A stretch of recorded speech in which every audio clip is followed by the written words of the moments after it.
Very good morning बच्चों। आज हम लोग भूगोल का पार्ट 4 वायुदाब इस लेसन की शुरुआत करेंगे। तो पार्ट शुरू करने से पहले थोड़ा याद करो। आपको पता है इस विभाग का मतलब होता है कि थोड़ा सा हमें पुनरावर्तन करना है और फिर पाठ की शुरुआत करनी है। तो थोड़ा याद करो। मैं देखो 7वीं कक्षा में आपने पार्ट 3 प्राकृतिक संसाधन के गुणधर्म, इसमें अपने पृष्ठ क्रमांक 16 पे वायु का भार होता है।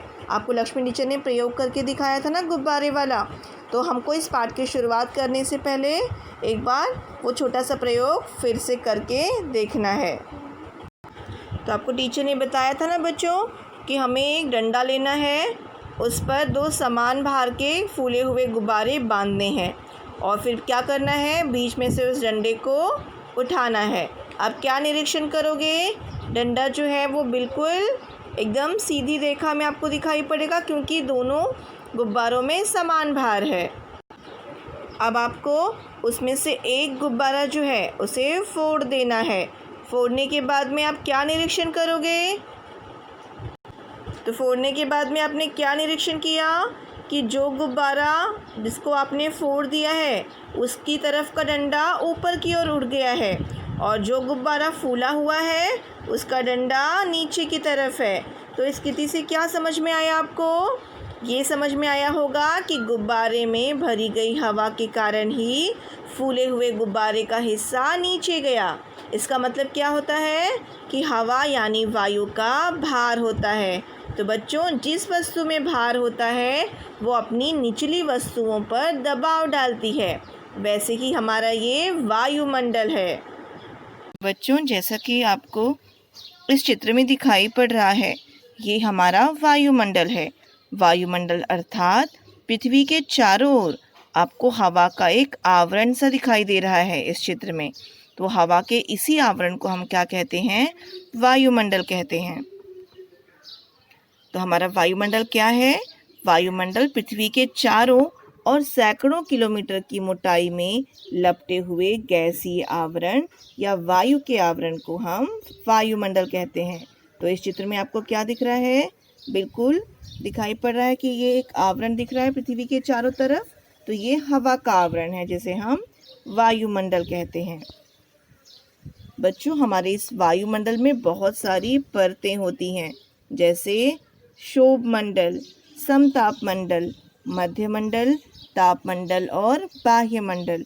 तो जैसा कि आपको इस चित्र में दिख रहा है, ये जो शोभमंडल है ये हमारी पृथ्वी की सबसे निचली परत है और बाकी सारी परतें इस परत पर दबाव डालती हैं।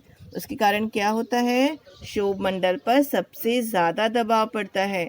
अगर आप बहुत सारी किताबें लो और उसको एक के ऊपर एक रखते जाओ, जो सबसे नीचे वाली किताब होगी उस पर सबसे अधिक दबाव पड़ेगा ना। ठीक उसी प्रकार जो वायुमंडल की सारी परतें हैं, इन सारी परतों का दबाव किसके ऊपर पड़ता है, शोभमंडल के ऊपर पड़ता है। और फिर शोभमंडल वो दबाव, वो भार किस पे डालता है, हमारी पृथ्वी पर डालता है। तो जैसा कि हमने पहले प्रयोग में देखा था कि जिस वस्तु में भार होता है वो निचली वस्तुओं पर दबाव डालती है, तो वैसा ही शोभमंडल हमारी पृथ्वी पर दबाव डालता है। और इस दबाव के कारण क्या होता है, इस दबाव के कारण आंधी, तूफान, वर्षा जैसी बहुत सारी गतिविधियां घटित होती हैं। तो बच्चों, तो जो ये आंधी, तूफान और वर्षा आते हैं, इसके कुछ प्रमुख कारण हैं जो आपकी किताब में दिए हुए हैं पृष्ठ क्रमांक 16 पर। हम उन्हें देखेंगे। अब ये आंधी, तूफान जैसी चीज़ें क्यों आती हैं, क्योंकि पृथ्वी पर वायुदाब हमेशा समान नहीं होता है। कभी चूंकि ये हवा है तो कभी इसका दबाव ज़्यादा होता है तो कभी कम होता है। अब ये वायुदाब समय समय पर बदलता भी रहता है, जैसे कभी वायुदाब कम हो गया, कभी ज़्यादा हो गया। प्रदेश की ऊंचाई, हवा का तापमान और वाष्प की मात्रा जैसे मुख्य घटक भी वायुदाब पर प्रभाव डालते हैं। यानी अगर प्रदेश बहुत ऊंचाई पर है तो वहाँ पर क्या होगा, हवा का दबाव ज़्यादा कम हो सकता है, या फिर वहाँ का तापमान और वहाँ पर वाष्प की जो मात्रा है उसके ऊपर भी हवा का दबाव निर्भर करता है। तो इस कारण से तूफान, वर्षा जैसी गतिविधियाँ घटित होती हैं। तो बच्चों, हवा में जो मिश्रित धूलिकण होते हैं, वाष्प होते हैं, भारी वायु होती है, वो सारे घटक भूपृष्ठ के निकट अधिक मात्रा में होते हैं, जैसा कि आपको इस चित्र में दिखाई पड़ रहा है। और जब हम ऊंचाई पर बढ़ते हैं तो ये मात्रा कम होती जाती है। जैसा कि आपको दिखाई पड़ रहा है यहाँ, पर्वतों के पास में जब हम जाते हैं, यानी जब ऊंचाई हमारी बढ़ती है, तो उस समय हवा का ये दबाव क्या हो जाता है, कम हो जाता है। उसका कारण क्या है? ये जो आपको छोटे छोटे गोले दिखाई पड़ रहे हैं, ये क्या होते हैं? हवा में स्थित छोटे छोटे मॉड्यूल्स होते हैं, जिसे हम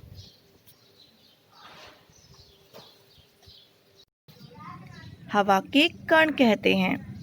तो जब ये सघन अवस्था में होते हैं तो ये क्या होते हैं, ज़्यादा जब घने होते हैं तो दबाव ज़्यादा डालते हैं, और जब ये घने नहीं होते यानी विरल होते हैं तो हवा का दबाव क्या होता है, वो कम होता है। तो हवा का तापमान और वायु दाब, इसे समझने के लिए हमें करके देखो, इस वाले विभाग की तरफ हम बढ़ते हैं। अगर आप विद्यालय आपका खुला होता तो हम करके देखो इस भाग में जो प्रैक्टिकल है, हवा का तापमान और वायु दाब को समझने वाला प्रयोग, वो ज़रूर करते। लेकिन अभी हमारा विद्यालय बंद है, तो मैं आपको इस प्रात्यक्षिक का वीडियो भेजकर समझाऊंगी कि किस प्रकार हवा का तापमान और वायु दाब के बीच में रिश्ता होता है। तो बच्चों, इसमें आपकी किताब में पेज नंबर 16 पर आकाश कंदील का एक प्रयोग किया हुआ है। तो बच्चों, आपके प्रश्न क्रमांक 16 पर हवा का तापमान और वायु दाब, इसका जो उल्टा रिश्ता होता है, जो अपोजिट रिलेशन होता है दोनों के बीच में, उसी के आधार पर यहाँ पर ये आपको हॉट एयर बलून यानी कि आकाश कंदील का एक प्रयोग करके दिखाया हुआ है। तो बच्चों, ये है hot air balloon. Hot air balloon जो है वो हवा का तापमान और वायु दाब के बीच के जो संबंध है उस सिद्धांत पर ही कार्य करता है। अब इन दोनों के बीच में क्या संबंध है बच्चों? जब हवा का तापमान ज़्यादा होता है तो उस समय वायु दाब कम होता है, और जब हवा का तापमान कम होता है तो वायु दाब ज़्यादा होता है। हॉट एयर बलून के अंदर देखो, आपको दिखाई पड़ेगा यहाँ पे एक सिलेंडर जलाया हुआ है, और इस सिलेंडर की वजह से क्या हो रहा है, अंदर की जो हवा है वो गर्म हो जा रही है। हवा गर्म होने से क्या हो रहा है, जो हवा के कण हैं वो भी गर्म हो जा रहे हैं, और गर्म हवा हल्की हो जाती है। हल्की होकर उसके कण जो हैं वो ऊपर की तरफ उठ रहे हैं। तो जब हम उसके अंदर कोई भी चीज़ जलाते हैं तो आकाश कंदील में स्थित जो हवा होती है वो सिलेंडर की ऊष्मा के कारण गर्म होने लगती है। गर्म हवा प्रसरित होती है, हल्की बनती है, वो ऊपर की दिशा में जाने लगती है। जैसा कि देखो यहाँ पे आपको दिखाई पड़ रहा है कि इसके अंदर उस हवा को गर्म करने के लिए सिलेंडर जलाया हुआ है। तो ये जो हॉट एयर बलून है, इसमें ये आकाश की दिशा में ऊपर की तरफ उठने लगता है। क्यों? क्योंकि इसके अंदर की हवा गर्म हो गई है, और गर्म होकर वो हल्की बन जाती है और ऊपर की दिशा में जाने लगती है। तो तापमान और वायु दाब के बीच में भी निकट का संबंध होता है। जहाँ तापमान ज़्यादा होता है वहाँ वायु दाब कम रहता है, और अधिक तापमान के कारण हवा गर्म होकर प्रसरित होती है, हवा हल्की बनती है, और भूपृष्ठ के समीप की ऐसी गर्म हवा आकाश की दिशा में ऊपर जाती है। परिणाम स्वरूप उस प्रदेश का वायु दाब कम हो जाता है। जैसा कि आपको इस चित्र में दिखाई पड़ रहा है, यहाँ पर आपकी ये तापमान पेटियाँ और पृथ्वी की वायु दाब पेटियाँ, दोनों का चित्र एक साथ में है। तो आपको समझना है इन दोनों के बीच का रिश्ता। जैसे कि आपने देखा था कि 0 डिग्री 23 अंश 30 उत्तर से लेकर 23 अंश डिग्री 30 मिनट दक्षिण की तरफ उष्ण कटिबंध दिखाई पड़ता है, यानी ये गर्म तापमान का पट्टा है जिसे हम उष्ण कटिबंध कहते हैं। अब जहाँ उष्ण कटिबंध है वहाँ के भाग में आपको विषुववृत्तीय कम दाब का पट्टा दिखता है। तो हवा का पट्टा कम दाब का क्यों दिखता है? क्योंकि इसके पहले आपने यही सीखा है कि जब तापमान ज़्यादा होता है तब वहाँ पर क्या होता है, वायु दाब कम हो जाता है। क्योंकि अधिक तापमान होने से क्या होता है, देखो, अधिक तापमान होने से यहाँ की हवा हल्की होकर ऊपर की तरफ चली जाती है तो वहाँ पर हवा क्या हो जाती है, कम हो जाती है, और इसलिए वहाँ पे विषुववृत्तीय कम दाब का पट्टा बनता है। इसके बाद देखो बच्चों, समशीतोष्ण कटिबंध। मैंने आपको बताया था समशीतोष्ण कटिबंध में सूरज की किरणें तिरछी पड़ती हैं, और तिरछी पड़ने के कारण यहाँ पर क्या होता है, बहुत गर्मी नहीं होती है, बहुत ठंडी नहीं होती है। तो समशीतोष्ण कटिबंध में क्या होता है, यहाँ पर हवा जो है, तापमान चूंकि बहुत ज्यादा नहीं होता है, तापमान कम होता है, तो वायुदाब क्या होता है बच्चों, ज्यादा होता है। तो यहाँ पे क्या होता है, वायुदाब ज्यादा है। तो यहाँ पे देखो आपको दिखाई पड़ रहा है मध्य अक्षांशीय अधिक दाब की पट्टी। ठीक है, क्या दिखाई पड़ रहा है आपको, यहाँ पे मध्य अक्षांशीय अधिक दाब का पट्टा आपको दिखाई पड़ रहा है। उसके बाद देखो यहाँ ऊपर की तरफ जहाँ पे शीत कटिबंध है, यहाँ पर क्या होता है, इन कटिबंध एरिया में जब हमारी पृथ्वी परिवलन करती है यानी तेज गति से घूमती है, तो हवाएं क्या होती हैं, बाहर की तरफ फेंक दी जाती हैं, और इसीलिए यहाँ पर क्या बनता है, उपध्रुवीय कम दाब का पट्टा बनता है। ठीक है बच्चों, समझ में आया आपको?